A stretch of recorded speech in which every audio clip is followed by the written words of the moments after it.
la! Your dream vacation to Dubai starts from ₹29,999 only with GT Holidays, South India's #1 travel brand.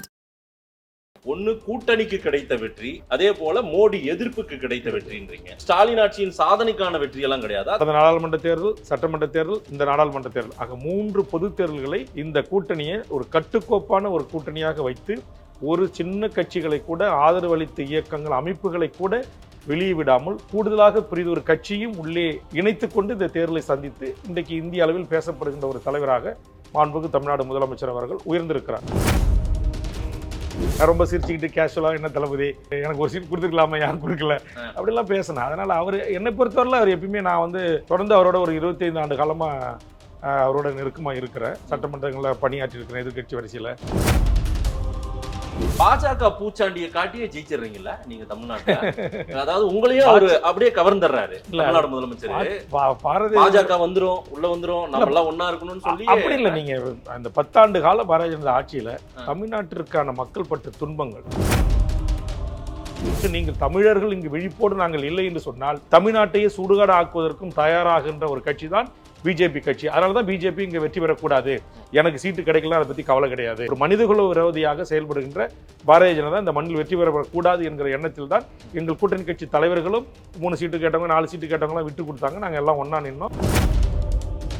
இன்றைக்கு தமிழர்களுக்கு கிடைக்க வேண்டிய நியாயமான ஒன்றிய அரசு பதவிகளில் அதற்கான பங்களிப்பு என்பது நிதி தரல விடுங்க, திட்டங்கள் தரல விடுங்க, அவன் படிச்சு உழைச்சி அந்த இடத்தை கைப்பற்றுவதற்கு கூட பல்வேறு தடைகள் திட்டமிட்டு ஏற்படுத்தப்படுகிறது என்று நான் பகிரங்கமாக குற்றம் சாட்டுறேன். என்கிட்ட மறுத்து பிஜேபியை சேர்ந்தவர்களோட RSS காரங்களே பேச சொல்லுங்க, நான் டேட்டாஸ் கொடுக்குறேன். தனித்து நின்று இத்தனை வாக்குகள் என்று கிளைம் பண்ணுகிற ஒரே ஒரு தகுதியும் தார்மீக உரிமையும் என்னுடைய அருமை ரத்தம் நாம் தமிழர் கட்சியினுடைய தலைமை ஒருங்கிணைப்பாளர் சீமானை தவிர இந்த தேர்தலில் வேற எவருக்கும் இல்லை. நான் அடிச்சு சொல்றேன். அவர் தனியா நின்னாருங்க. 39 தொகுதி, பாண்டிச்சேரி உட்பட 40 தொகுதியில் தனியா நின்னாரு. நீங்க 8% வாக்குகளை பெற்றிருக்கிறாரு, மாநில கட்சியாக அங்கீகாரம் பெற்றிருக்காரு. அதற்காக என்னுடைய ரத்தம் சீமான் அவர்களுக்கு என்னுடைய வாழ்த்துக்களையும் பாராட்டுக்களை சொல்லுகிறேன். அவர் ஒரு வளர்ச்சி நோக்கி வந்திருக்கிறார் என்று உங்ககிட்ட நான் ஏற்கனவே பதிவு செஞ்சிருக்கேன், நான் மறுக்கல. ஆனா 11% தனித்து வெற்றி நாங்கள் வாங்கிட்டோன்னு சொல்றது ஏற்றுக்கொள்ள முடியாது. அது எல்லா கூட்டணி கட்சிகளின் வாக்குகள் இருக்கிறது. அதே மாதிரி தான் திமுக தலைமையில் எல்லா கூட்டணி கட்சி ஆதரித்த அமைப்புகள், இயக்கங்கள் எல்லாருடைய வாக்கை பெற்றுதான் இந்த கூட்டணி மகத்தான வெற்றி பெற்றதுன்னு கூட்டணி கட்சி தலைவர்களுக்கு, வாக்காளர்களுக்கு, பொதுமக்களுக்கு நன்றி சொல்றாரு மாண்புமிகு தமிழக முதலமைச்சர். திமுகவை பாஜக மிரட்டியது அப்படின்னு. ஆமா, நான் ஓபனா சொல்றேங்க. எனக்கு தெரியுங்க. திமுக சொல்லல, நீங்க சொல்றீங்க. நான் சொல்றேங்க, எனக்கு தெரியுங்க. திமுகவை பாஜக மிரட்டியது. எப்படி மிரட்டி? திமுக பணிந்தது அப்படியா? ஆமா, நான் ஓபனா சொல்றேன். திமுகவை பாரதிய ஜனதா இங்கு மக்களுடைய உணர்ச்சிகளுக்கு மதிப்பளிக்க திமுகவின் தலைமை, திமுகவின் முதலமைச்சர் நினைத்தாலும் கூட ஒன்றிய பாரதிய ஜனதா அரசு அம்பானி அதானிகளுக்காக, டாட்டாவுகளுக்காக இங்க ஒன்று திமுக அரசு இல்ல, எடப்பாடி அரசு தான் மிரட்டினாங்க. ஆதன் தமிழர்களுக்கு வணக்கம். பல்வேறு துறைகளில் ஆக சிறந்த ஆளுமைகளை சந்தித்து நாம் நேர்காணல் எடுத்து வருகிறோம். அந்த வகையில் மீண்டும் நம்மோடு இணைந்திருக்கிறார் தமிழக வாழ்வுரிமை கட்சியினுடைய தலைவரும் சட்டமன்ற உறுப்பினருமான திரு வேல்முருகன் அவர்கள். அவரிடம் கேட்பதற்கு நிறைய இருக்கின்ற வாரங்கள் அவரிடமே கேட்போம். வணக்கம் வேல்முருகன் அண்ணே. வணக்கம். எப்படி இருக்கீங்க? நல்லா இருக்கு. நீங்க எப்படி இருக்கீங்க? சூப்பரா இருக்கும். நீங்க எதிர்பார்த்த ரிசல்ட் வந்திருக்கு போலே தெரியுது. திமுக கூட்டணி 40 இடங்களையும் கிளீன் ஸ்வீப் பண்ணி இருக்கிறது. என்ன காரணம்? திமுகவுக்கு இவ்வளோ பெரிய வெற்றியை மக்கள் கொடுத்திருக்காங்க.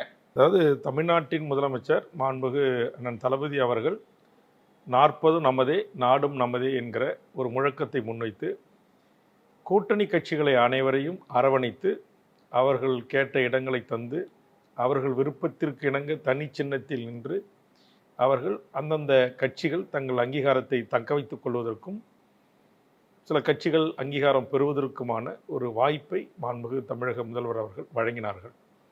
அந்த அடிப்படையில் இந்த கூட்டணி கட்சி தலைவர்கள் நாங்கள் அனைவரும் ஒற்றுமையாக இருந்து 40 தொகுதி, புதுவை உட்பட 40 தொகுதிகளில் வெற்றி பெற வேண்டும் என்பதற்காக மிக கடுமையாக தேர்தல் பணிகளில் இந்த கூட்டணி கட்சியினர் ஈடுபட்டார்கள். ஒன்று. இதைவிட இந்த 40 தொகுதிகளிலும் திமுக வெற்றி பெறுவதற்கு பிரதான முதல் காரணம் நரேந்திர மோடி அவர்களின் ஒரு சர்வதிகார ஆட்சியை 10 ஆண்டு காலம் இந்தியாவில் நடத்தி கொண்டிருந்தார். அடுத்தது வருமான வரித்துறை, சிபிஐ, அமலாக்கத்துறை என்ற இந்த துறைகளை வைத்துக்கொண்டு இந்தியாவில் பல்வேறு ஜனநாயக கட்சிகளை உடைத்து சுக்குநூறாக்கினார். இந்த அதிகார மீறல், அதிகார துஷ்பிரயோகம், ஒரு சர்வதிகாரத்தை நோக்கிய அந்த பயணத்தை இந்தியாவிலேயே மிக தெளிவாக புரிந்து கொண்ட தமிழக மக்கள் மீண்டும் ஒரு மனிதகுல விரோத ஒரு ஆட்சி நடத்துகிற பாசிச பாரதிய ஜனதா தமிழ்நாட்டில் எந்த விதத்திலும் வெற்றி பெற்றுவிடக்கூடாது.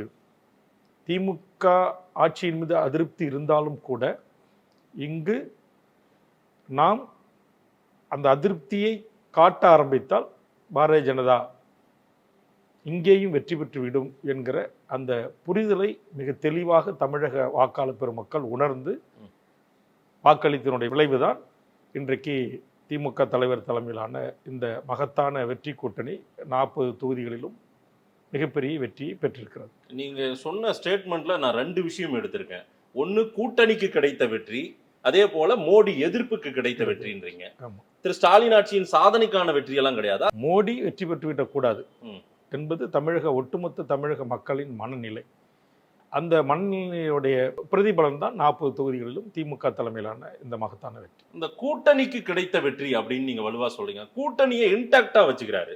தொடர்ச்சியா ஒரு 4-5 தேர்தல்கள், உள்ளாட்சி, நகர்ப்புற உள்ளாட்சி எல்லாம் சேர்த்து எப்படி இவ்வளவு கன்சிடா ஒட்டுமொத்தமா வந்து பின்னி பிணைந்த மாதிரியே வச்சுட்டு இருக்காரு.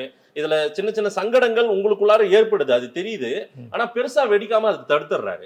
கடந்த காலங்கள் கலைஞர் அவர்களோட எல்லாம் கூட்டணி வச்சிருக்கீங்க. அவருடைய மகன் புதல்வர் தமிழ்நாடு முதலமைச்சர் திரு ஸ்டாலின் அதை எப்படி ஹேண்டில் பண்றாரு? இல்லை, அது வந்து என்னை பொறுத்தவரையில் மாண்புமிகு தமிழக முதல்வர் அவர்கள் அந்தந்த கூட்டணி கட்சி தலைவர்களை அழைத்து அவர்களிடத்தில் நேரடியாக பேசி இதுமாரி பாரதிய ஜனதா வந்துவிடக்கூடாது, நமக்குள் சின்ன முரண்பாடுகள் கோபதாபங்கள் இருந்தாலும் கூட நாம் அனைவரும் இந்த தேர்தலை ஒற்றுமையாக சந்தித்து ஒரு மகத்தான வெற்றியை பெற வேண்டும் என்கிற அந்த உரையாடல் இருக்குல்ல, அதை வந்து மாண்புமிகு தமிழக முதலமைச்சர் என்னிடத்திலே நிகழ்த்தினார்.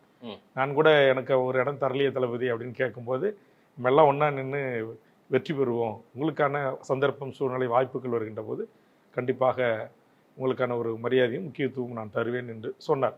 இதுபோன்று விடுதலை சிறுத்தைகள் 3 இடம் கேட்ட போதும் சரி, சிபிஎம் 3 இடம் கேட்ட போதும் சரி, ஏனைய கட்சிகள் மனிதநேய மக்கள் கட்சி பேராசிரியர் ஜவஹர்லால் அவர்கள் கேட்ட போதும் சரி, ஆக எங்களை அழைத்து அவர் வந்து கொஞ்சம் நீங்கள் வந்து ஒற்றுமையாக நம்ம இருப்போம், இதில் சீட்டுக்காக எந்த பிரச்சனைகளும் வேண்டாம் என்கிற அவருடைய அணுகுமுறை அந்த கட்சியினுடைய முன்னணி தலைவர்களோட எனக்கு கிட்டத்தட்ட ஒரு 2 மணி நேரத்துக்கு மேலான என்னுடைய ஆதங்கள், இதை கூட்டணி கூட டிஆர் பாலு அவர்கள் தலைமையிலான நேரு, எம்ஆர்கே போன்ற முன்னணி தலைவர்கள் இருந்த அந்த என்னுடைய கருத்துக்கள் வந்து 2 மணி நேரம் நான் பேசினேன்.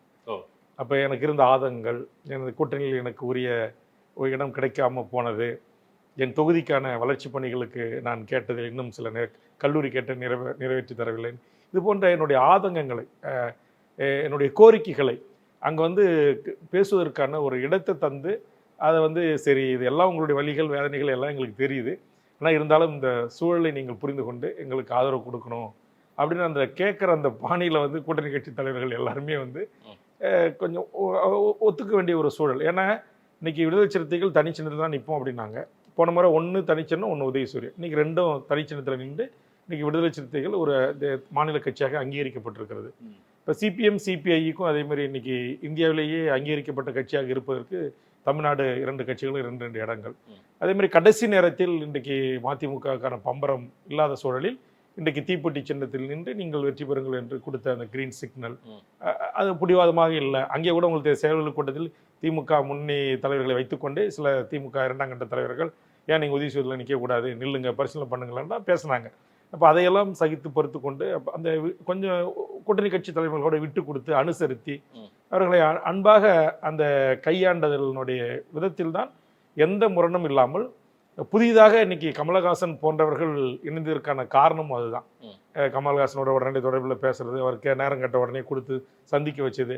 ஆனால் என்னை பொறுத்தளவில் நீங்கள் சொன்ன மாதிரி திமுக ஆட்சியில் இருக்கு, 3 ஆண்டு காலம் தமிழ்நாட்டை ஆண்டிருக்கு, மோடி வரக்கூடாது என்கிற ஒரு சூழலிலும் கமலஹாசன் கடந்த நாடாளுமன்ற தேர்தல் வாங்கி 6% வாக்குகளையும் சேர்க்கின்ற போது கண்டிப்பாக இந்த வாக்கு சதவீதமும் திமுகவுடைய வேட்பாளர்களுடைய வெற்றியும் இன்னும் பல லட்சங்களை தாண்டி இருக்க வேண்டும். ஆனால் குறைஞ்சிருக்கு. கிட்டத்தட்ட 6-7% வாக்குகள் வந்து திமுக கூட்டணி சேர்ந்து எடுத்த வாக்குகள் குறைந்திருக்கு. ஆனால் வெற்றி என்னவோ 40-40. ஆமா, உங்களுக்கு வந்து அல்டிமேட் உங்களுக்கு வந்து வெற்றி தானே பேசப்படும். ஒரு ஓட்டுல ஜெயிச்சாலும் வெற்றி தான். அதனால வெற்றி அடைஞ்சிருக்கு. ஆனா இந்த வாக்கு நீங்கள் சொன்ன 7% வாக்குகள் திமுக கடந்த தேர்தலை விட இந்த தேர்தலில் குறைந்திருக்கு.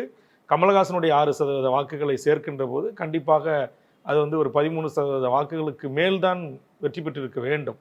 ஆனால் அது குறைந்தது என்பது திராவிட முன்னேற்ற கழகம் வரும் சட்டமன்ற தேர்தலில் இன்னும் இப்போ வச்சிருந்த கூட்டணி கட்சிகளை விட இன்னும் கூட்டணி கட்சிகளுக்கான உரிய இடங்களையும் உரிய அங்கீகாரங்களையும் கொடுத்து அதை அப்படியே அரவணைத்து சென்றால்தான் எதிர்வரும் சட்டமன்ற தேர்தலில் கண்டிப்பாக இதுக்கான இந்த 5 வருஷம் திமுக ஆட்சிக்கான ஒரு எதிர்வினையாக கூட குறையறதுக்கான வாக்குகள் குறையறதுக்கான வாய்ப்புகள் இல்லாமல் பார்த்துக்க வேண்டிய பொறுப்பு கண்டிப்பாக திமுக தலைவருக்கு இருக்குது. இப்போ எப்படி நீங்கள் சொன்ன மாதிரி கடந்த நாடாளுமன்ற தேர்தல், சட்டமன்ற தேர்தல், இந்த நாடாளுமன்ற தேர்தல் ஆக 3 பொது தேர்தல்களை இந்த கூட்டணியை ஒரு கட்டுக்கோப்பான ஒரு கூட்டணியாக வைத்து ஒரு சின்ன கட்சிகளை கூட ஆதரவு அளித்த இயக்கங்கள் அமைப்புகளை கூட வெளியே விடாமல் கூடுதலாக ஒரு கட்சியும் உள்ளே இணைத்து கொண்டு இந்த தேர்தலை சந்தித்து இன்றைக்கு இந்திய அளவில் பேசப்படுகின்ற ஒரு தலைவராக மாண்புமிகு தமிழ்நாடு முதலமைச்சர் அவர்கள் உயர்ந்திருக்கிறார். இது பாராட்டுக்குரியது, வரவேற்கக்கூடிய. உங்க ஆதங்கம் உங்க வருத்தத்திலும் நேரடியா அவர்கிட்டயே பேச முடியுதா? நீங்க சொல்றதெல்லாம் திரு எம்ஆர்கே, திரு கே நேரு இல்ல, அது நான் குழுவுல 2 மணி நேரம் பேசினேன். அதே நேரம் நான் அவரை போய் சந்திச்சு அண்ணாரிவாளத்தை போய் சந்திச்சுட்டு வெளியே வந்து பத்திரிகையாளர்கிட்ட நான் சொல்லியிருக்கேன். இல்ல அவர்கிட்டே ஆமா, அவர்கிட்ட அண்ணாரிவாளத்துல என்கிட்ட ஃப்ரீயா உட்காருங்க, வாங்க உட்காருங்க அப்படின்னு ரொம்ப ஃப்ரீயா கேஷுவலா பேசினாரு. அது கூட டிவில வீடியோக்கள்ல யூடியூப்ல எல்லாத்துலயுமே கொஞ்சம் வைரல் ஆச்சு.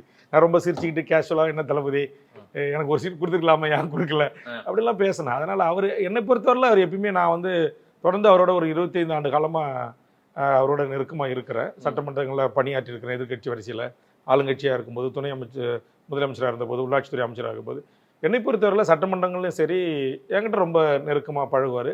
உரிமையோடு போய் நான் எதையும் வந்து எனக்கு இந்த உள்ளுண்டு வைத்து புறவுண்டெல்லாம் பேச தெரியாது. என்ன தமிழ்நாட்டு மக்களுடைய மனநிலை என்ன, இன்னைக்கு பத்திரிகை ஊடகங்களை போன்ற நண்பர்கள் என்ன விவாதிக்கிறாங்க, காவல்துறை பற்றி என்ன சொல்கிறாங்க, ஆட்சியாளர்களை பற்றி என்ன சொல்கிறாங்க, விவசாயிகளுடைய பிரச்சனை, மாணவர்களுடைய பிரச்சனை, பல்வேறு தொழிலாளர் வர்க்கத்தினுடைய பிரச்சனை, இதையெல்லாம் குறித்து நான் நேரடியாக சட்டமன்றம் நடக்கின்ற போது முதலமைச்சர்கிட்டே போய் நேராக பேசுவேன். ஏன்னா காலையில் நானும் பேரவைத் தலைவர் அறைக்கு போவேன், அவரும் ஒரு பேரவைத் தலைவருக்கு அவைக்கு வந்துட்டு தான் இருக்கைக்கு போவார், இல்லைன்னா அவருடைய அறைக்கு போயிட்டு இருக்கைக்கு வருவார். அப்போ இந்த 3 இடங்களில் ஏதாவது ஒரு இடத்துல தினமும் சட்டமன்றம் நடக்கும்போது நான் முதலமைச்சர்கிட்ட ஏதாச்சும் ஒரு சப்ஜெக்ட், ஏதாச்சும் ஒரு கருத்தை குறித்து நான் பேசுவேன். என் தொகுதிக்கான பிரச்சனை, மக்களுக்கான பிரச்சனை, இப்படி அதே மாதிரி தான் உங்களுக்கு தெரியும். இந்த தொழிலாளருக்கு 8 மணி நேர வேலைக்கு எதிரான ஒரு சட்டம் கொண்டு வந்தபோது நான் தான் பேசி அதை தடுத்து நிறுத்தி மாண்புமிகு முதலமைச்சர் அவர்கள் அந்த சட்டத்தை திரும்ப பெறுவதற்கு அதற்கான ஒரு பணியை தொடங்கியவன் நான் தான். பாஜக பூச்சாண்டியை காட்டியே ஜெயிச்சிடுறீங்கல்ல நீங்க தமிழ்நாட்டுல. அதாவது உங்களையும் அவரு அப்படியே கவர்ந்துடுறாரு தமிழ்நாடு முதலமைச்சர். பாஜக வந்துரும், உள்ள வந்துரும், நம்ம எல்லாம் ஒன்னா இருக்கணும்னு சொல்லி அப்படி இல்லை. நீங்க அந்த 10 ஆண்டு கால பாரதிய ஜனதா ஆட்சியில தமிழ்நாட்டிற்கான மக்கள் பட்ட துன்பங்கள், இயற்கை இடர்பாடுகள், புயல்கள், வெள்ளச்சேதங்கள் அல்லது வேற எந்த காலகட்டங்களாவது ஒரு பெரும் தொகையை ஒதுக்கி தமிழ்நாட்டு மக்களின் உணர்வுகளுக்கு உணர்ச்சிகளுக்கு வாக்களித்திருக்காங்க.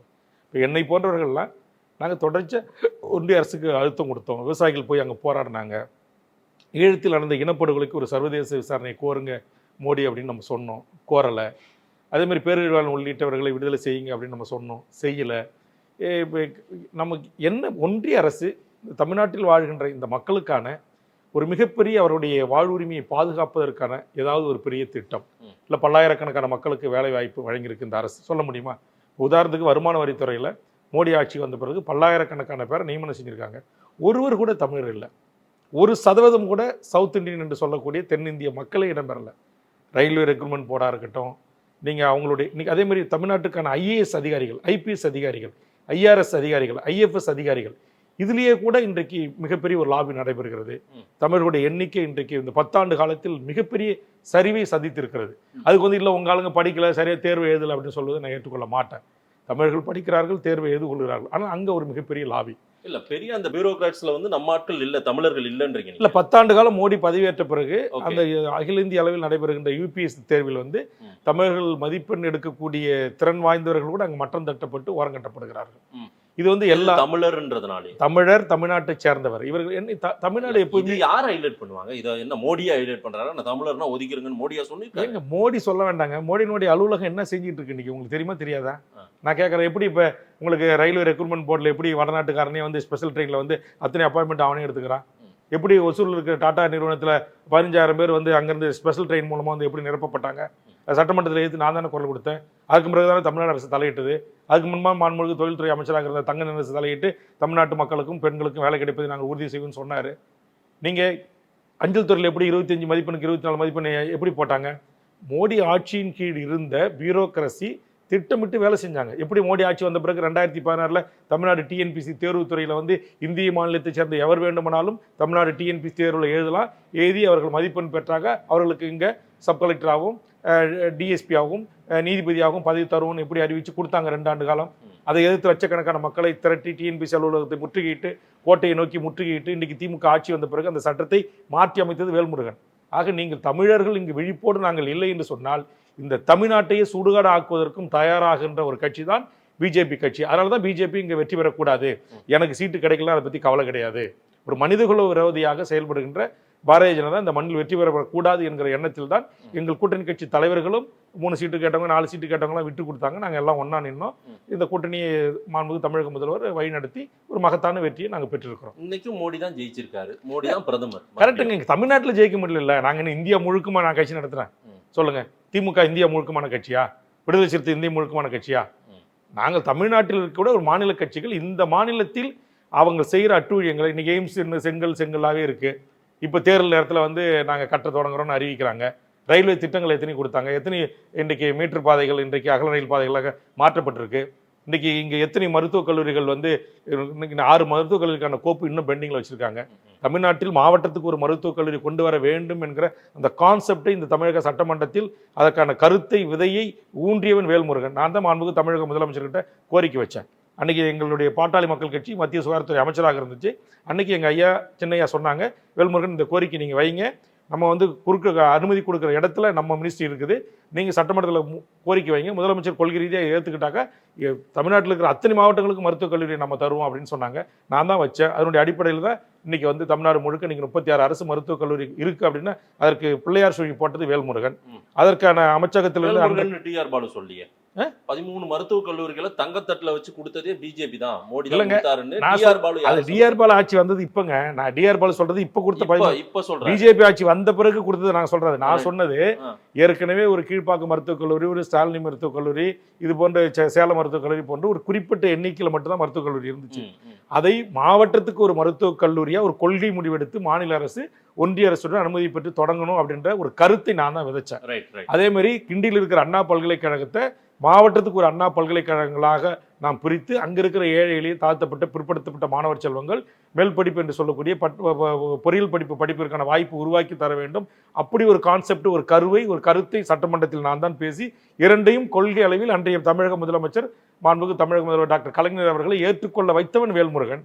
அதே மாதிரி இன்றைக்கு தமிழ் வழியில் படித்தவர்களுக்கான வேலைவாய்ப்பு உறுதியை சென்னை உயர்நீதிமன்றம் வரையில் அதிமுக ஆட்சியில் போராடி வழக்கினோடாக தீர்ப்பை பெற்று அதை நடைமுறைப்படுத்துவன்.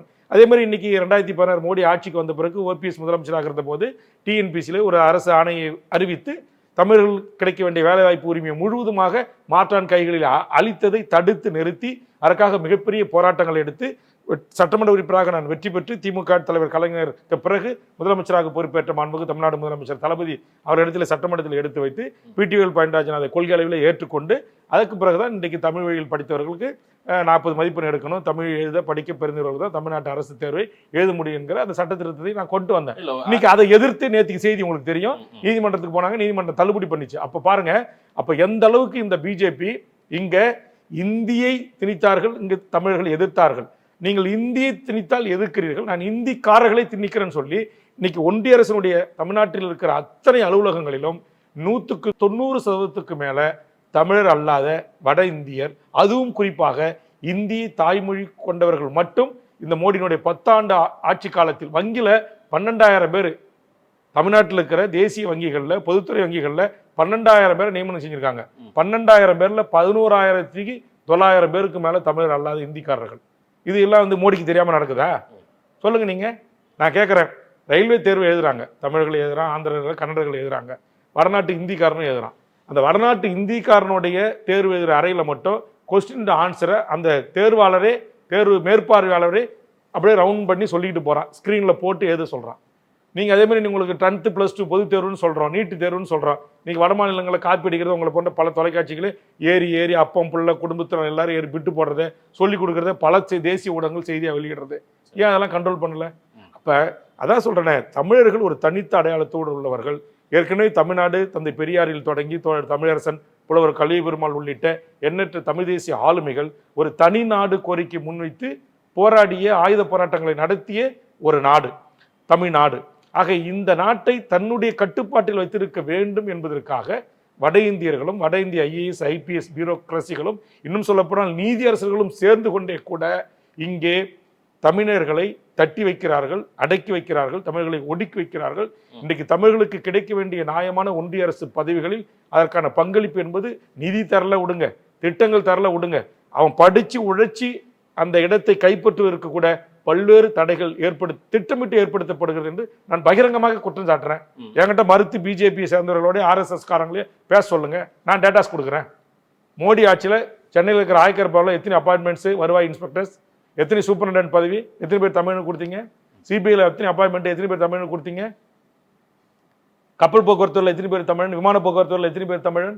NLCல எத்தனை பேர்? 120 பொறியாளர் வட இந்தியக்காரன். எப்படி போட்டீங்க? நிலம் கொடுத்து வீடு கொடுத்து குண்டடிப்பட்டு செத்துக்கிட்டு இருப்போம். குண்டர் தடுப்பு தூக்கி எங்களை உள்ள போட்டுட்டு வட இந்தியக்காரனுக்கு நீங்க வந்து மாசம் 3 லட்சம் ரூபாய் சம்பளம், காரு, அவனுக்கு சொகுசு பங்களா கொடுப்பீங்க. அப்ப இதெல்லாம் திட்டமிட்டு நடைபெறுகிறது. ஆக இந்த திட்டமிட்டு நடைபெறுவதை இன்னும் திராவிட முன்னேற்ற கழகமும் அதனுடைய கூட்டணி கட்சிகளும் தமிழ் தேசிய அமைப்புகளும் இன்னும் மக்களுக்கு வீரியமாக வேகமாக எடுத்து சென்றிருந்தால் இன்னைக்கு கிளைம் பண்றாருல 11% வாக்குகளை நாங்கள் வாங்கிவிட்டோம் என்று, அது ஒன்றும் பாரதிய ஜனதாவுடைய 11% வாக்குகள் இல்லை. அதுல வந்து ஏற்கனவே 35 லட்சத்துக்கு மேற்பட்ட வாக்குகளை பெற்ற டிடிவி தினகரன் கட்சியால் இருக்கிறது. இல்ல அது தனி. 11% திரு அண்ணாமலை சொல்ற பிஜேபிக்கான. எப்படி பிஜேபிக்கு சொல்லுங்க? 11% ஓவரால் 18%. இல்ல ஓவரால் 18% ஏற்கனவே இதே கூட்டணி கட்சிகள் எல்லாம் சேர்ந்து நின்று வாங்கிய வாட்டு தாங்க. சொல்லுங்க பிஜேபி எத்தனை சதவீதம்? இல்ல நீங்க வேல்முருகன் அவருடைய தமிழக வாழ்வுரிமை கட்சி எத்தனை சதவீதம் சொல்லுங்க. ஒருவேளை இந்த தேர்தல் நாங்க இன்னும் தனியா போட்டியிடல. நான் சொல்றேன், நான் தனியா ஒரே ஒரு முறை ஒரு தொகுதியில ஒரு பரிச்சயத்தமா நின்று போட்டிட்டேன். நான் அதுல கிட்டத்தட்ட 18% ஓட்டுகள் வாங்கியிருக்கேன். 32,000 ஓட்டு வாங்கியிருக்கேன். சரி, பிஜேபி எத்தனை சதவீதம்? நெய்வேலி சட்டமன்ற தொகுதியில தனியா நின்று 2016ல. இப்ப சொல்லுங்க, நான் கேட்கிற கேள்விக்கு நீங்க பதில் சொல்லுங்க. 11% பிஜேபிக்கு என்று தனித்து அண்ணாமலை அவர்கள் எப்படி ஆராய்ந்து கண்டுபிடித்தார்? அந்த 11%ல் பாட்டாளி மக்கள் கட்சியினுடைய வாக்குகள் இருக்கிறதா இல்லையா? 8ல இருந்து 10 அதெல்லாம் வாங்க. நீங்க நான் கேட்கறது நீங்க பதில் சொல்லுங்க. அந்த 11% என்று சொல்லக்கூடிய அந்த வாக்குகளில் பாமகவின் வாக்கு இருக்கிறதா இல்லையா? டிடிவி தினகரனுடைய வாக்குகள் இருக்கிறதா இல்லையா? OPSC சார்ந்து ஆதரிக்கிற முக்குளத்தூர் சமூகத்தினுடைய OPS ஆதரவுடைய வாக்குகள் இருக்கிறதா இல்லையா? சான்பாண்டின் வாக்கு இருக்கிறதா இல்லையா? பாரிவந்தர் வாக்கு இருக்கிறதா இல்லையா? பார்க்கலாம், நீங்க பாருங்க. திரு வேல்முருகன் வெற்றி பெற்ற என்னைக்கும் நான் கேட்கிறேன், திமுகவினுடைய அரசியல் வரலாற்றில் அது கலைஞரும் சரி, மாண்புமிகு அண்ணன் தளபதியும் சரி, என்றைக்காவது கூட்டணி கட்சியினுடைய ஒற்றுமையில் ஜெயிச்சோம் என்கிற வார்த்தையை தவிர, இதை கூட்டணி கிடைத்த வெற்றி என்கிற வார்த்தையை தவிர்த்து திராவிட முன்னேற்ற கழகம் இத்தனை சதவீத வாக்குகளை இந்த தேர்தலில் நாங்கள் பெற்று வெற்றி பெற்றோம் சொல்லியிருக்காங்களா? ஏன் சொல்லல? அவங்களுக்கு தெரியும், அவங்களுக்கு அரசியல் தெரியும். அண்ணாமலைக்கு அரசியல் புரியலங்க. நான் கேட்கிறேன், இன்னைக்கு தனித்து நின்று இத்தனை சதவீத வாக்குகள் என்று கிளைம் பண்ணுகிற ஒரே ஒரு தகுதியும் தார்மீக உரிமையும் என்னுடைய அருமை ரத்தம் நாம் தமிழர் கட்சியினுடைய தலைமை ஒருங்கிணைப்பாளர் சீமானை தவிர இந்த தேர்தலில் வேற எவருக்கும் இல்லை. நான் அடிச்சு சொல்றேன். அவர் தனியா நின்னாருங்க. 39 தொகுதி, பாண்டிச்சேரி உட்பட 40 தொகுதியில் தனியா நின்னாரு. நீங்க 8% வாக்குகளை பெற்றிருக்கிறாரு. மாநில கட்சியாக அங்கீகாரம் பெற்றிருக்காரு. அதற்காக என்னுடைய ரத்தம் சீமான் அவர்களுக்கு என்னுடைய வாழ்த்துக்களையும் பாராட்டுக்களை சொல்லுகிறேன். உயிரை பணைய வைத்து ரத்தத்தை ஆவியாக்கி களத்தில் நின்று உழைத்த அத்தனை நாம் தமிழ் கட்சியினுடைய என் தம்பிமார்களுக்கும் என் உறவுகளுக்கும் இந்த நேரத்தில் நான் பாராட்டுகளை தெரிவித்துக் கொள்கிறேன். நான் கேட்கிறேன், நீங்க 18% மூன்றாவது பெரிய கட்சி இப்ப யாரு? இப்போ இது இப்போ நான் கேக்குறேன், எத்தனை தேர்தல் 10-15 கட்சி சேர்த்துக்கிட்டு பிஜேபி மூன்றாவது கட்சியா? நீங்க தானே கூட்டணியா தானே ஜெயிச்சிருக்கீங்க, சாதிச்சிருக்கீங்க. ஐயோ, நாங்க 40 சீட் நாங்க கிளைம் பண்ணலங்க. 11% திமுக ஓட்டுன்னு அவங்க சொன்னாங்களா? திமுக 20% ஓட்டு தனித்து நின்று பெற்றிருக்குன்னு சொன்னாங்களா? திமுக அறிக்கை கொடுத்தா? யார் சொன்னா? நீங்க அண்ணாமலை சொல்றாருன்னா நான் ஒண்ணே ஒன்று கேட்கிறேன் மாதேஷ். இந்த 39+1 பாண்டிச்சேரி 40 தொகுதிகளில நான் சொன்ன இத்தனை கட்சி தலைவர்களுக்கும் ஒரு பூத்துக்கு 1 ஓட்டோ 2 ஓட்டோ 5 ஓட்டோ இருக்கோ இல்லையா? அதை எல்லாம் சேர்த்து 18% ஓட்டு வாங்குறீங்க. அப்படி இருக்கின்ற போது பிஜேபி நின்ன 23 தொகுதிகளில் வாங்கின ஓட்டை மட்டும் எடுத்து நீங்க 11% ஓட்டுன்னு சொல்றீங்க. நான் கேட்கிறேன், அந்த 23 தொகுதிகளிலும் பாமக இல்லையா? டிடிவி இல்லையா? ஜான் பாண்டியன் இல்லையா? இதுக்கு நீங்க பதில் சொல்லுங்க. OPS ஆதரவாளர்கள் இல்லையா? ACS தனியா நின்று டஃப் கொடுத்தாருல போன தேர்தலில், அந்த பாரி வந்திருக்கு தான் சார்ந்த சமூக ஓட்டு இல்லாம போச்சா? அப்ப எப்படி 11% எப்படி கிளைம் பண்ணலாம்? அது தவறு. நான் என்ன சொல்றேன், அண்ணாமலை அவர் ஒரு வளர்ச்சி நோக்கி வந்திருக்கிறார் என்றது உங்ககிட்ட நான் ஏற்கனவே பதிவு செஞ்சிருக்கேன், நான் மறுக்கல. ஆனா 11% தனித்து வெற்றி நாங்கள் வாங்கிட்டோன்னு சொல்வது ஏற்றுக்கொள்ள முடியாது. அது எல்லா கூட்டணி கட்சிகளின் வாக்குகள் இருக்கிறது. அதே மாதிரி தான் திமுக தலைமையில் எல்லா கூட்டணி கட்சி ஆதரித்த அமைப்புகள் இயக்கங்கள் எல்லாருடைய வாக்கை பெற்று தான் இந்த கூட்டணி மகத்தான வெற்றி பெற்றதுன்னு கூட்டணி கட்சி தலைவர்களுக்கு வாக்காளர்களுக்கு பொதுமக்களுக்கு நன்றி சொல்றாரு மாண்புமிகு தமிழக முதலமைச்சர். இது அவர் பண்பட்ட அரசியல் தலைமைத்துவத்தை தலைமை பண்பை காட்டுகிறது. ஆனா இவரு மோடியை குளிர் வைக்கணும், அமித்ஷாவை குளிர் வைக்கணுங்கிறதுக்காக 11% சொல்றாரு. நான் கேட்கிறேன், 11% ஓட்டு அப்படின்னா இப்ப நான் இத்தனை கட்சிகளுக்கு நீங்க ஓட்ட சீமான் மாதிரி நீங்க நாளைக்கு 40 தொகுதியில் தனித்து நின்று 11% ஓட்டை வாங்கி காட்டிட்டீங்கன்னா நான் அண்ணாமலை கண்டிப்பா 11% வாக்கு இது பிஜேபி கிடைச்ச அமைக்கிற அளவுக்கு ஒரு பெரிய கட்சியா வந்துட்டாங்க தமிழ்நாடு. ஏங்க அது இந்தியாவை 10 வருஷம் ஆண்டுறாங்க, ஒரு மிகப்பெரிய தேசிய கட்சி. அப்புறம் அந்த கட்சி தலைமையில இருக்கிற கட்சிகள் போய் சேரதானே செய்வாங்க. இது என்ன புதுசா இருக்கு நீங்க பேசுறீங்க? இன்னும் ஒரு தேசிய கட்சி இந்திய நாட்டை ஆள்றாங்க. அந்த கட்சி தலைவர் பிரதமர் மோடி விடிஞ்ச இந்த பொது போன தமிழ்நாட்டுக்கே வராரு, 10 முறை தேர்தல் பிரச்சாரத்துக்கு வராரு.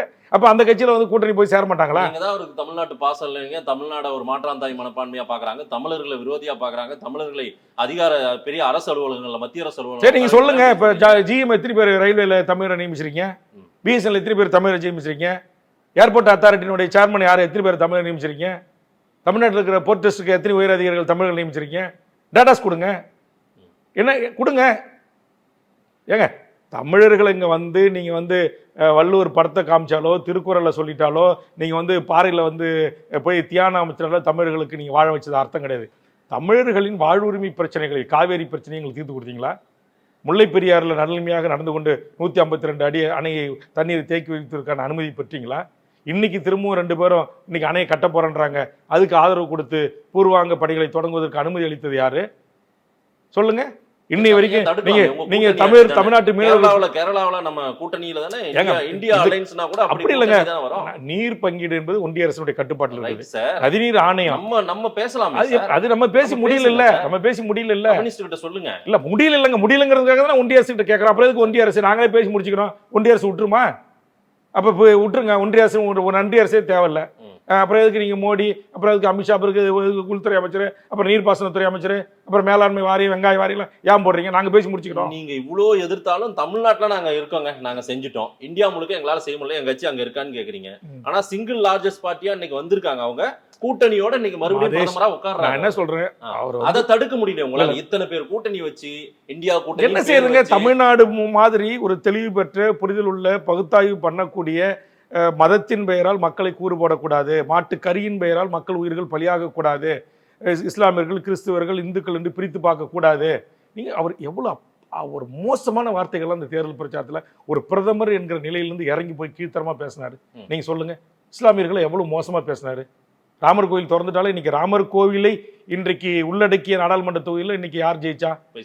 அப்புறம் காங்கிரஸ் கூட்டணி ஜெயிச்சிருக்கு, அகிலேஷ் யாதவ் கேண்டிடேட். அந்த சரௌண்டிங் கிட்டத்தட்ட 10 தொகுதிகளில் அந்த சுவடே இல்லாமல் இன்றைக்கு அகிலேஷ் தலைமையிலான அந்த கூட்டணி அங்கே மகத்தான வெற்றி பெற்றிருக்கிறது. அப்ப நீங்க பண்றது என்பது மதத்தின் பெயரால் மக்களை அணிதிரட்டுவதை உத்தரப்பிரதேச மக்களும் ஏற்றுக்கொள்ளவில்லை. இன்னைக்கு வந்து மத்திய பிரதேசம் இன்னைக்கு எல்லா இடங்கள்லையும் வந்து பிஜேபி எங்க வலுவாக இருந்ததோ அந்த மாநிலங்களில் இன்றைக்கு அவருக்கான ஒரு இறங்குமுகம் ஏற்பட்டிருக்கா இல்லையா? அதே மாதிரி பிஜேபி நுழைய முடியாத கேரளாவில் நுழைந்திருக்கு, நான் ஏத்துக்கிறேன். கர்நாடகாவில் இன்னைக்கு ஆளுங்கட்சியா காங்கிரஸ் இருந்தும் கூட அங்க கணிசமான இடங்களில் ஜெயிச்சிருக்காங்க, நான் ஏற்றுக்கிறேன். ஆந்திராவில் ஜெயிச்சிருக்காங்க. ஆனா தமிழ்நாட்டிலேயே அதிமுக எல்லாம் நாங்க தான் இல்லைங்க. தமிழ்நாட்டில் இதே மோடி இந்த 10 முறை வந்து பிறண்டு உருண்டு எழுந்து ரத யாத்திரை போய் எண் மக்கள் எல்லாம் போயும் கூட கடந்த தேர்தலில் இதே பாமக தேமுதிக உள்ளடக்கிய கூட்டணி பெற்ற அதே 18% வாக்குகளை தான் பெற்றிருக்காங்க மாதேஷ். இங்க தமிழ்நாட்டில் நான் என்ன சொல்றேன், எல்லா மாநிலங்களும் ஈடுபடுது. இன்னைக்கு திரும்ப நீங்க ஆட்சிக்கு வரீங்க, 291 இடங்கள் உங்களுக்கு கிடைச்சிருக்கு கூட்டணிக்கு, அதையெல்லாம் நான் மறுக்கவே இல்லை. ஆனால் தமிழ்நாட்டில் இன்னும் நீங்கள் உழைக்கணும், இன்னும் உங்களுடைய அந்த பிற்போக்குத்தனமான கருத்துக்களை கொள்கைகளை நீங்க மாத்திக்கணும். தமிழ்நாட்டுக்கு உரிய நிதி பங்கீட்டை கொடுக்கணும். இயற்கை இடர்பாடுகள் ஏற்படும் போது எங்கள் அரசு, எந்த அரசு, திமுக அரசோ அதிமுக அரசு கேட்கிற போது அந்த உதவித்தொகையை கொடுக்கணும். நீங்கள் வந்து ஒக்கி புயல் வந்தால் மீனவர்களை காப்பாற்ற ஹெலிகாப்டர் கேட்டால் எங்கள் ஹெலிகாப்டருக்கு இரவில் கண்ணு தெரியாதுன்னு நிர்மலா சீதாராமன் அறிவிச்சாங்க. அங்கே வந்து குரங்கணி தீ விபத்து ஏற்பட்டது, மக்களை காப்பாற்ற ஹெலிகாப்டர் அனுப்புங்கன்னா மலைப்பகுதியில் எங்கள் ஹெலிகாப்டர் தாழ்வாக பறந்து காப்பாற்றுற அளவுக்கு எங்கள் ஹெலிகாப்டர் கேப்பபிலிட்டி இல்லைன்னு சொன்னாங்க, அனுப்பலை. அப்போ நான் என்ன சொல்ல வரேன்னா, நீங்கள் தமிழ்நாட்டு மக்களின் உணர்வுகளோடு நிற்கணும். இங்கே தமிழ்நாட்டு மக்களுக்கு ஏற்படுகின்ற இடர்பாடுகள், துன்பங்கள், துயரங்கள், பாதிப்புகளை நிற்கணும். அதை விட்டுட்டு தமிழ்நாட்டு மக்களை வஞ்சிக்கிற இதே திமுக அரசை மிரட்டி நீங்கள் வந்து பரந்தூர் விமான நிலையத்திற்கு 5000 ஏக்கர் எங்களுடைய விளைநிலங்களை, விவசாயங்களை, ஆறு ஏரி குளங்களை பயன்படுத்துவதற்கு ஒன்றிய அரசு எங்கள் மாநிலத்தை நீங்கள் மிரட்டுறீங்க. இங்கே அதானி துறைமுகம் கடற்கரையை நீங்க கூறு போட்டு விற்பதற்கு நீங்க வந்து அதானிக்கு ஆதரவாக வந்து ஒன்றிய அரசு இங்க நடைமுறைப்படுத்துறீங்க. நீங்க சொல்ற ஸ்டேட்மெண்ட் தான் திமுகவை பாஜக மிரட்டியது அப்படின்றீங்க. ஆமா, நான் ஓபனா சொல்றேங்க. எனக்கு தெரியும் திமுக சொல்லல, நீங்க சொல்றீங்க. நான் சொல்றேங்க, எனக்கு தெரியுங்க. திமுகவை பாஜக மிரட்டியது, எப்படி மிரட்டி திமுக பணிந்தது அப்படியா? ஆமா, நான் ஓபனா சொல்றேன். திமுகவை பாரதிய ஜனதா இங்கு மக்களுடைய உணர்வுகளுக்கு உணர்ச்சிகளுக்கு மதிப்பளிக்க திமுகவின் தலைமை திமுகவின் முதலமைச்சர் நினைத்தாலும் கூட ஒன்றிய பாரதிய ஜனதா அரசு அம்பானி அதானிகளுக்காக டாட்டாவுகளுக்காக இங்க ஒன்று திமுக அரசுன்னு இல்லை, எடப்பாடி அரசு தான் மிரட்டினாங்க. ஏன் இப்ப மிரட்டாம தான் ஆட்சி நடத்துறாங்களா? அதனாலதாங்க எதுக்குறோம். நீங்க திமுக அரசையும் இபிஎஸ் ஓபிஎஸ் எல்லா அரசையும் நீங்கள் இன்கம் டாக்ஸ் வச்சு வருமான வரித்துறை அதிகாரிகளை வச்சு நீங்க இடியை வச்சு நீங்க சிபிஐ வச்சு மிரட்டலையா? விஜயபாஸ்கர் வீட்டுல யார் ரைடு பண்ணா? தலைமைச் செயலர் அலுவலகத்துக்கு யார் ரைடு பண்ணா? அப்ப என்ன அது மிரட்டல் இல்லையா? அது என்ன கொஞ்சம் முத்தம் கொடுக்கறதா? சொல்லுங்க. இப்ப எங்க உதயநிதி வீட்டுல இருந்து சபரிச வீட்டுல இருந்து எல்லாரும் வீட்டுக்கு ரைடு போலியா? பாரதிய ஜனதா மத்திய அமைச்சரா இருக்கிறவன் கேபினெட்ல இருக்கிறவன் உயர் அதிகாரிகள் எங்கேயும் ஊழல் செய்யலையா? லஞ்சம் செய்யலையா? எங்க ரைடு பண்ணீங்க? இன்னும் சொல்ல போனால் தமிழ்நாட்டின் வணிகத்தையே ஒட்டுமொத்தமாக அழிப்பதற்கு ஒன்றிய பாசிச பாரதிய ஜனதா அரசு இங்கு தமிழ் முதலாளிகளை குறிவைத்து வணிக வரித்துறையின் மூலமாக இன்றைக்கு மிகப்பெரிய நெருக்கடிகளை கொடுத்துக் கொண்டிருக்கிறார்கள். எங்களுடைய தமிழ்நாட்டுடைய ஒட்டுமொத்த வணிகம் என் தமிழ்ச்சாதிகளிலிருந்து இன்றைக்கு பிறசாதிகளுக்கு கைமாறி இருக்கிறது. எப்படி போச்சு? நான் கேட்கிறேன். தமிழ்நாட்டுடைய தொழில் அதிபர்கள் மிரட்டப்படுகிறார்கள். இன்னைக்கு ஒரு தமிழ்நாட்டுடைய தொழிலதிபர் போய் கேரளாவில் ஒரு டெண்டர்ல கலந்துக்கிட்டாருனாக்கா உடனே கூட்டு மிரட்டி வாபஸ் வாங்க வைக்கிறீங்க. இது எவ்வளவு இங்க இருக்கிற எத்தனை தொழிலதிபர்கள் மிரட்டப்பட்டிருக்கிறார்கள்? தமிழ் தொழிலதிபர்கள் எத்தனை தொழிலதிபர்களுக்கு இடி ரைடு? நான் கேட்கிறேன், உத்தரப்பிரதேசல மத்திய பிரதேசல குஜராத்ல தொழிலதிபர்கள் இதியா? தமிழ்நாட்டை விட தமிழர்களை விட அதிகமான கோடிக்கணக்கில் அதிபதிகளாக இருக்கிற அவங்க வீட்டுக்கெல்லாம் இவ்வளவு ரைடு நடக்குதா? நான் கேட்கிறேன், வட மாநில தொழிலதிபர்கள் இந்த மண்ணிலே சென்னையில எவ்வளவு பெரிய கோல வச்சுறான், தங்கம் வைரம் வைடூரியம் மாளிகை நடத்துறான், பெரிய பெரிய தொழில் நடத்துறான், பெரிய பெரிய ரியல் எஸ்டேட் நடத்துறான். ஏன் அவங்ககிட்ட போக மாட்டேங்குது உங்க வருமானத்துறை அதிகாரிகள்? ஏன் உங்க இடி அவங்ககிட்ட போக மாட்டேங்குது? இவ்வளவு பிரச்சனைகளை மக்களிடம் சொல்லி அதை வாக்குகளாக அறுவடை செய்து 40க்கு 40 ஸ்வீப் பண்ணிட்டீங்க திமுக கூட்டணி. பட் இந்தியாவை எப்படி காப்பாற்ற போறீங்க? ஏன்னா மறுபடியும் அவங்க தான் உட்கார போறாங்க, உட்கார்ந்துட்டாங்க. அது நாங்க காப்பாற்ற வேணாம், அது பரவாயில்ல. சந்திரபாபு நாயுடு இருக்காரு, நிதிஷ்குமார் இருக்காரு, காப்பாத்திருவாங்க. இல்ல என்னை பொறுத்து என்னுடைய கணிப்பு 40 எம்பிக்கள் என்ன சார் செய்ய முடியும்? இல்ல என்ன பார்லிமென்ட் போய் என்ன பண்ணிருப்பாங்க உங்க கூட்டணி தலைவர் எம்பிக்கள்? ஏங்க 40 எம்பிக்கள் என்ன பண்ணிட போறாங்கன்றது இல்லைங்க. இன்னைக்கு வந்து ஒரு சர்வதிகார ஆட்சியோடு அகம்பாவத்தோடு இருமாப்போடு தான் என்ன நினைக்கிறோம், ஒரே நாடு ஒரே மொழி ஒரே சட்டம் இப்படி கொண்டு வந்தாரு, தேர்தல் ஆணையத்தை உடைச்சாரு, ரிசர்வ் பேங்குடைய கவர்னரை மாத்தி தூக்கி போட்டாரு, முப்படை தளபதிகளை கலைச்சி ஒரே தளபதி நியமிச்சாரு, அது முடிவு போற தவிர எக்ஸஷன் கொடுக்குறாரு தேர்தல் ஆணைய கட்டுப்பாட்டில் இருக்கும்போது. இப்படி யாரையும் நீதிபதிகளே வெளியில வந்து பத்திரிகையாளர்களை சந்திச்சு அவங்களுடைய குமுறுகளை எங்களால நியாயமான நேர்மையான தீர்ப்புகளை எழுத முடியலன்னு குமுறுனாங்க. இவ்வளவு அநியாயம் அக்கிரமம் பண்ண நரேந்திர மோடி என்கிற ஒரு தனி மெஜாரிட்டியை வைத்துக்கொண்டு ஒரு சர்வதிகார ஆட்சி நடத்திய நரேந்திர மோடி இன்னைக்கு நிதிஷ்குமார்கிட்டையும் சந்திரபாபு நாயுடுகிட்டையும் பம்மிக்கிட்டு உட்காந்துருக்காருல்ல, இதுதான் நாங்கள் பெற்ற வெற்றியினுடைய பாலன்.